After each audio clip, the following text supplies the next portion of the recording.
नमस्कार, मैं हूं संजय शर्मा। आप देख रहे हैं 4 PM news network. Bharatiya Janata party के नोएडा के सांसद महेश शर्मा फिर चर्चाओं में हैं।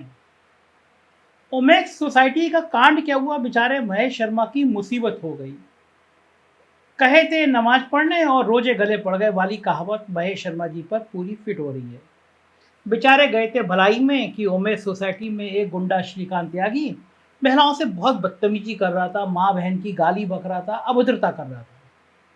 खुद को भारतीय जनता पार्टी का किसान मोर्चे का नेता बताता था और बहुत रसूख था। आपने पिछले दिनों तमाम देश के टीवी चैनलों में देखा होगा। ऐसा भोकाल के संग रहता था, इतने गनर मिले हुए थे, इतनी सुरक्षा मिली हुई थी। हनक ऐसी थी कि मतलब सब अफसर उसके आगे पीछे घूमते थे।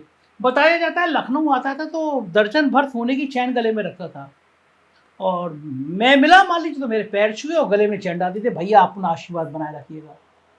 जो अफसर, जो नेता, जो सामाजिक संगठन का आदमी लगता था ये प्रभावशाली है, श्रीकांत त्यागी उसके पीछे लग जाता था।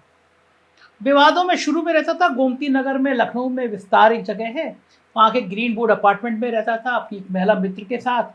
पत्नी को पता चल गया, पत्नी 2 बच्चों के साथ आई और दे दनादन चप्पल शुरू हो गई। थाने तक पहुंचा मामला, विवाद हुआ और अखबारों में छपा।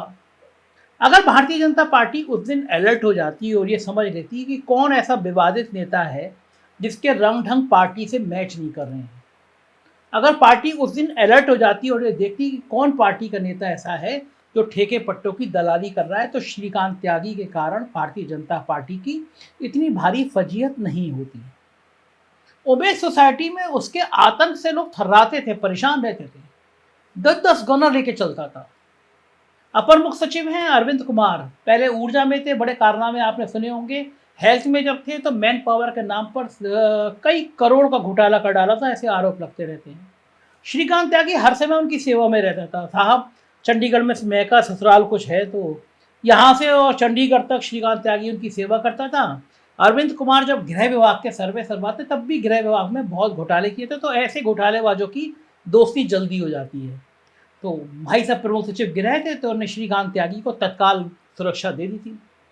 अब जब बहुत फजीयत हुई और योगी जी ने कहा, मुख्यमंत्री जी ने कहा हम जांच करेंगे कि कैसे गनर मिले, सुरक्षा मिले, तो साफ हो गया कि भाई अरविंद कुमार जी ने दिया गनर, करी सस्पेंड। लेकिन वो तो होंगे नहीं, आजकल सरकार की आंख के दुलारे बने हुए इंडस्ट्री में हैं। इस तरह की जब निचले स्तर के अफसर देखते थे भाई तो सरकार ने गनर दे रखे हैं, सिक्योरिटी दे रखी है, तो वो और प्रभाव में आ जाते थे। तो महेश शर्मा का संसदीय क्षेत्र है, अगर वहाँ पे श्रीकांत त्यागी जैसा गुंडा गाली गलौज करेगा तो कोई भी सांसद जाएगा। सांसद जी गए और पता चला कि श्रीकांत त्यागी के गुंडे फिर अगले दिन भी धमकाने आ गए, तो वहीं से उन्होंने अवनीश अवस्थी को फ़ोन किया कि भाई ये क्या मामला है, और कमिश्नर सुनता नहीं है। अब कमिश्नर सुने कैसे? नोएडा का कमिश्नर वहाँ खुद चुनाव लड़ने के चक्कर में है। दरअसल नोएडा के संसदीय क्षेत्र, यहाँ पर ठाकुर वोट बहुत सारे हैं, तो कई ठाकुर नेता ऐसे हैं जिनकी निगाह लगी हुई है वहाँ पे कि भाई हमारा मामला है, हमारी भी कहीं नंबर आ जाए। तो कमिश्नर साहब खुद सोच रहे हैं कि भैया जब राजेश्वर सिंह ईडी की नौकरी छोड़ के आ सकते हैं, विधायक बन सकते हैं, असीम अरुण मंत्री बन सकते हैं, तो मैं भी बन सकता हूँ, ठाकुर वोट मुझे मिल जाएंगे। ब्यूरोक्रेट को इस तरह की गलतफहमी होती भी है, क्या कि इसमें कुछ किया नहीं जा सकता।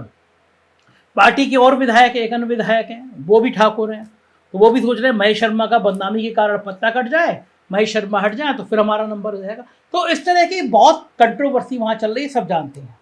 अब इन लोगों को मौका मिल गया, एक मांगे राम त्यागी जी हैं, किसान यूनियन के नेता हैं, तो उन्होंने कहा भाई मैं त्यागी का बड़ा नेता और ये श्रीकांत त्यागी के बहाने हमारा त्यागी समाज को बदनाम कर दिया गया है, तो हम आंदोलन करेंगे। 21 तारीख को आंदोलन की घोषणा हो रही है, मतलब आज आंदोलन होगा साहब महेश शर्मा के खिलाफ।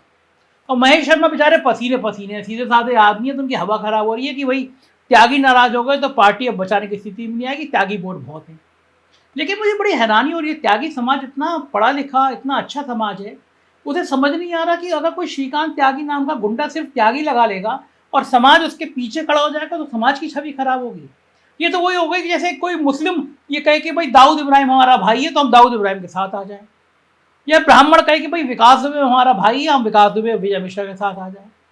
तो अगर अपराधियों के संग में आप अपनी जाति खड़ा करोगे तो बदनामी होगी ना। तो जाति का प्रतीक, त्यागी जाति का प्रतीक श्रीकांत त्यागी जैसा गुंडा कभी नहीं हो सकता। एक गुंडा जो एक महिला को माँ बहन की गाली दे रहा है, और मंगेराम त्यागी कह रहे हैं भैया वो महिला कौन थी, विधायक थी, अध्यक्ष थी, वो क्यों चली आई, उसके घर में बाप भाई बहन नहीं तो जो बात करने आते। आप मानसिक स्तर सोचिए, अगर एक सोसाइटी में रहने वाली महिला बात करने आ गई तो मांगेराम त्यागी को समस्या है कि वो महिला क्यों आ गई, उसका बाप या उसका भाई बात करने आता।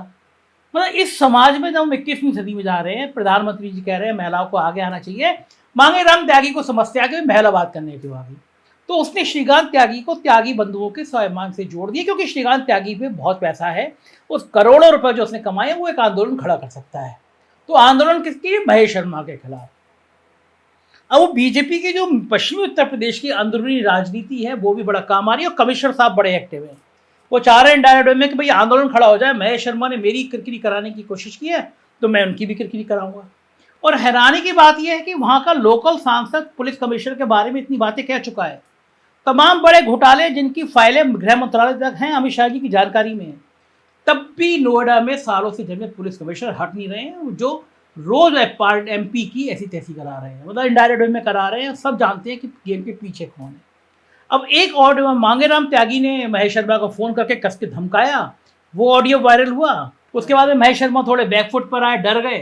उन्होंने कहा भाई साहब, मांगेराम त्यागी ने कहा भाई साहब हम जो बच्चे चले गए इनकी जमानत कराने की कोशिश कर रहे हैं। बच्चे मतलब वही गुंडे जो श्रीकांत त्यागी के पक्ष में अगले दिन भी हंगामा करने गए थे। सांसद जी की पैरवी काम आ गई, वो तो छूट गए जेल से।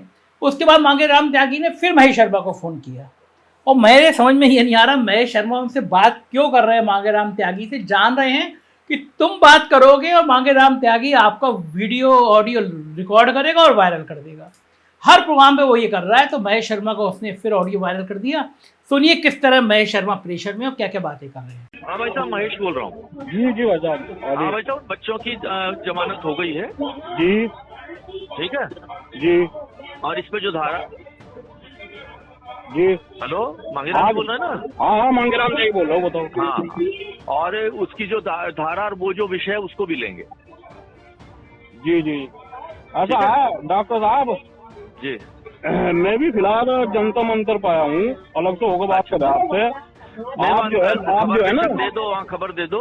आप नहीं, आप जो है, मैं आपको थोड़ा इस मायने में सचेत कर रहा हूँ। आप जो है ना, इसको जो इनकी धारा वाला है ना, थोड़ा आपको जानकारी नहीं होगी। ये जो पुलिस धारा काट का भेज देगी, इसकी जमानत हो जाएगी शायद की शायद। हाँ भाई साहब, पहले कदम में मैंने यही कहा था, 6 बच्चों के लिए कराते हैं। चलो 6 बच्चे तो हो जाएंगे, तो इतने बड़े जो होना वो सुनीता बच्चे हैं।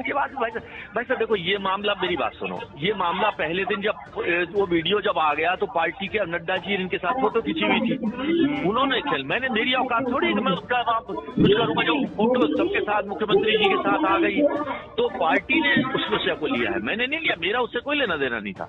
जब अगर आपकी पार्टी वाले इस बात को ले रहे हैं, पार्टी को तो एक मिनट सुन लो। संबित पात्रा भी आपका ही बोला, हमारा भाजपा का, इससे कोई लेना देना नहीं है। उसको संबित पात्रा जी को भी बोल दो, मतलब त्यागी समाज का ही लेना देना नहीं, तुम्हारे से इना बनियों की रख लो। बस ठीक है। सुना आपने ये ऑडियो एक सांसद की बेचारगी बता रहा है। रूलिंग पार्टी का सांसद है, षड्यंत्र में फंसा हुआ है, अब त्यागी समाज को मैनेज करने की कोशिश कर रहा है। निगाह रहेगी इस पूरे मूवमेंट में। हम बताते रहेंगे कि श्रीकांत त्यागी जैसे गुंडे की राजनीति का अंत क्या होगा, या वो पनपेगा और बड़ा नेता बनेगा। 4 PM की निगाह रहेगी। देखते रहिए 4 PM न्यूज नेटवर्क, ये चैनल है जो सच दिखाएगा। Thank you.